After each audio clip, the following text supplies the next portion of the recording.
Hello दोस्तों, नमस्कार। मेरा नाम है कृष्णा लोधियाल और आज की इस वीडियो में हम बात करने वाले हैं एलआईसी की द्वारा लॉन्च की जाने वाली एक न्यू पॉलिसी के बारे में, जिसका नाम है बीमा ज्योति पॉलिसी, जिसका प्लान नंबर है 860। ये पॉलिसी ऑनलाइन और ऑफलाइन दोनों माध्यमों से खरीदी जा सकती है।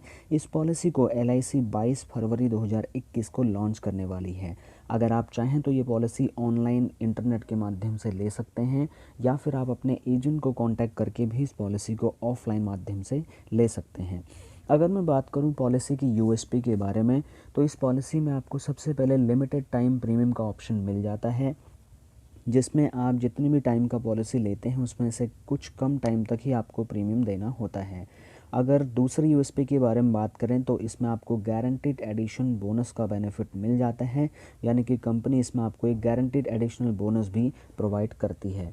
उसके बाद हम आगे बात करते हैं पॉलिसी के कुछ रिक्वायरमेंट्स के बारे में। इस वीडियो में हम आपको पॉलिसी के रिक्वायरमेंट्स के बारे में बताएंगे और उसके बाद हम बात करेंगे एक एग्जाम्पल के माध्यम से आपको समझाने की कोशिश करेंगे कि आपको क्या क्या बेनिफिट्स इस पॉलिसी को लेने से हो सकते हैं। उसके बाद हम कुछ अदर बेनिफिट्स के बारे में भी बात करेंगे, इस पॉलिसी को लेने से और क्या बेनिफिट हो सकते हैं। फिर हम एक्सक्लूजन्स के ऊपर में बात करेंगे और अंत में हम आपको इस पॉलिसी के डॉक्यूमेंट्स बताएंगे जो आपको इस पॉलिसी को लेने के लिए आवश्यक होंगे। तो चलिए शुरू करते हैं। दोस्तों, सबसे पहले अगर हम रिक्वायरमेंट्स की बात करें और रिक्वायरमेंट्स के अंदर में सबसे पहले बात आती है एज की। अगर मैं कम से कम मिनिमम एंट्री एज की बात करूं तो 90 दिन का बच्चा भी इस पॉलिसी को ले सकता है, और अगर मैं बात करूं मैक्सिमम एंट्री एज की तो 60 इयर्स तक का आदमी इस पॉलिसी को ले सकता है, यानी कि 60 साल तक का आदमी इस पॉलिसी को ले सकता है। उसके बाद में अगर हम बात करें पॉलिसी के टर्म की, यानी कि ये पॉलिसी कितने टाइम की हो सकती है, तो कम से कम 15 साल की पॉलिसी होना आवश्यक है। और बात करें अगर मैक्सिमम पॉलिसी टर्म की, तो मैक्सिमम 20 साल की ये पॉलिसी आप परचेज़ कर सकते हैं। तो ये था पॉलिसी टर्म के बारे में। उसके बाद हम बात करते हैं पॉलिसी के सम अश्योर्ड के बारे में। पॉलिसी के सम अश्योर्ड यानी कि वो वैल्यू कितने की आप पॉलिसी लेना चाहते हैं, यानी कि पॉलिसी का अगर हम जो प्रीमियम पेमेंट टर्म है वो पॉलिसी टाइम से लेकर के 5 साल घटा दिया जाता है। फॉर एग्ज़ाम्पल, अगर आप पॉलिसी ले रहे हैं 20 साल की, तो 20 साल में से आप 5 साल माइनस कर दीजिए, तो जो भी टाइम बचा उसमें से जो बचे हुए टाइम है उसमें ही आपको पॉलिसी का प्रीमियम भरना है। जैसे मैंने एग्जाम्पल लिया 20 साल का, मैंने उसमें से 5 साल कम कर दिए तो मेरे पास बचा 15 साल, यानी कि अगर मैं 20 साल की पॉलिसी लेता हूँ तो मुझे मात्र 15 साल तक ही इस पॉलिसी का प्रीमियम जमा करना पड़ेगा। उसके बाद हम बात करते हैं मिनिमम सम अश्योर्ड की। मिनिमम सम अश्योर्ड 1 लाख रुपए का वैल्यू रखा गया है और 1 लाख रुपए की पॉलिसी आप कम से कम इसमें ले सकते हैं। अगर मैक्सिमम सम अश्योर्ड की बात करें तो कोई भी लिमिट निर्धारित नहीं की गई है, वो डिपेंड करता है आपकी इनकम के आधार पर। आपकी इनकम जितनी भी है उस हिसाब से यहाँ पर आप मैक्सिमम सम अश्योर्ड भी ले सकते हैं। रिक्वायरमेंट्स के अंतर्गत फिर अगर मैं मैच्योरिटी की बात करूँ तो कम से कम जो मैच्योरिटी है उस टाइम पे आपकी उम्र कम से कम 18 साल हो जानी चाहिए। और अगर हम मैक्सिमम मैच्योरिटी की एज की बात करें तो उसमें पॉलिसी पूरा होते होते मैक्सिमम आपकी जो एज होनी चाहिए वो कम से कम 75 साल होनी चाहिए, उससे ज़्यादा नहीं होनी चाहिए। उससे कम हो तो चलेगा लेकिन उससे ज़्यादा नहीं होनी चाहिए। तो ये था मैच्योरिटी का एज। अगर हम आपको एक एग्जाम्पल की हेल्प से इसको समझाएं तो मान लीजिए कोई आदमी है जिसकी उम्र 60 साल है, जो 20 साल के टाइम के लिए पॉलिसी लेना चाहता है, तो इस कंडीशन में उसकी जो मैक्सिमम जो मैच्योरिटी की एज होगी वो हो जाएगी 80। लेकिन पॉलिसी के नॉर्म्स के अकॉर्डिंग जो मैक्सिमम मैच्योरिटी एज है वो है 75। तो अगर हम देखें तो ये इसके लिए पॉलिसी मान्य नहीं होगी, इस पॉलिसी को वो नहीं ले सकता है। इसके लिए आपको एक फार्मूला है, मैक्सिमम जो अलाउड है पॉलिसी में टाइम, तो 75 में से 60 माइनस कर देंगे तो बचा हमारे पास 15, यानी कि हम ये 60 साल के आदमी को मैक्सिमम 15 साल की ही पॉलिसी यहाँ पर दे सकते हैं, जो कि इसके लिए अलाउड हो सकती है। इस तरीके से इस पॉलिसी में मैक्सिमम मैच्योरिटी एज 75 ही निर्धारित की हुई है। उससे कम की अगर एज है तो वो अलाउड है, लेकिन 75।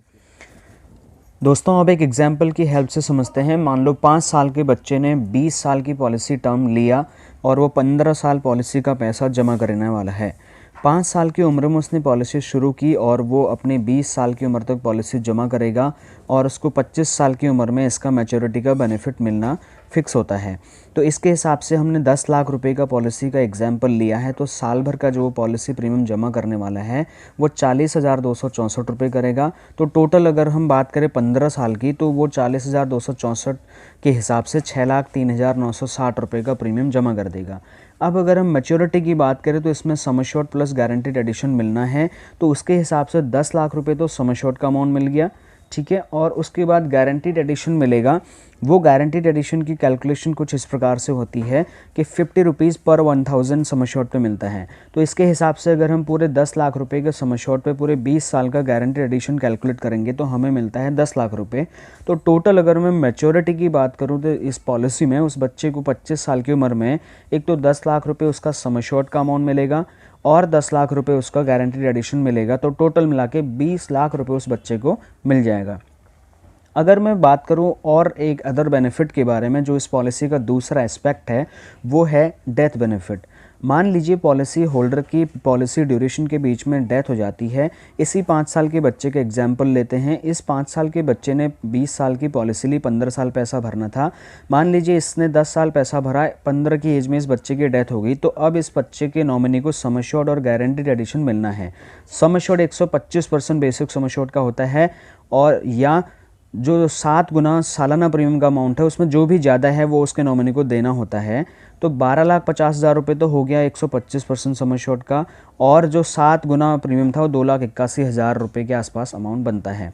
तो अब इसमें दो ज़्यादा वाला अमाउंट 12,50,000 रुपये, एक तो ये उसके नॉमिनी को मिलेगा, और दूसरा जो गारंटीड एडिशन था 10 साल का 5 लाख रुपए, वो भी इसमें ऐड होगा। तो टोटल मिलाकर के अगर हम डेथ क्लेम की बात करें जो उसके नॉमिनी को प्रोवाइड किया जाएगा, 12,50,000 plus 5 lakh is equals to 17,50,000 rupees का क्लेम उसके नॉमिनी को यहाँ पर प्रोवाइड किया जाएगा।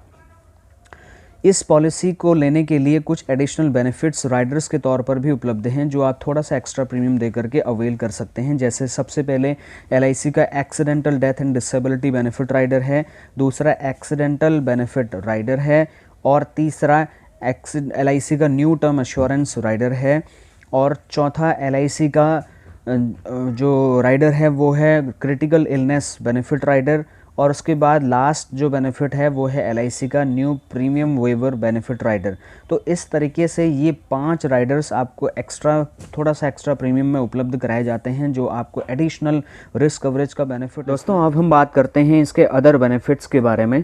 सबसे पहले लोन फैसिलिटी। पॉलिसी 2 साल अगर आपकी चल चुकी है उसके बाद आप लोन के लिए एलिजिबल हो जाते हैं, और वो आपकी प्रीमियम का 70% तक का अमाउंट आप लोन के ज़रिए ले सकते हैं। पॉलिसी को आप सरेंडर भी कर सकते हैं। अगर आपकी पॉलिसी 2 साल चली है उसके बाद आप पॉलिसी सरेंडर कर सकते हैं, लेकिन सरेंडर के चार्जेस आपको देने होंगे, तो सरेंडर करने के बजाय लोन फैसिलिटी हम प्रेफर करते हैं।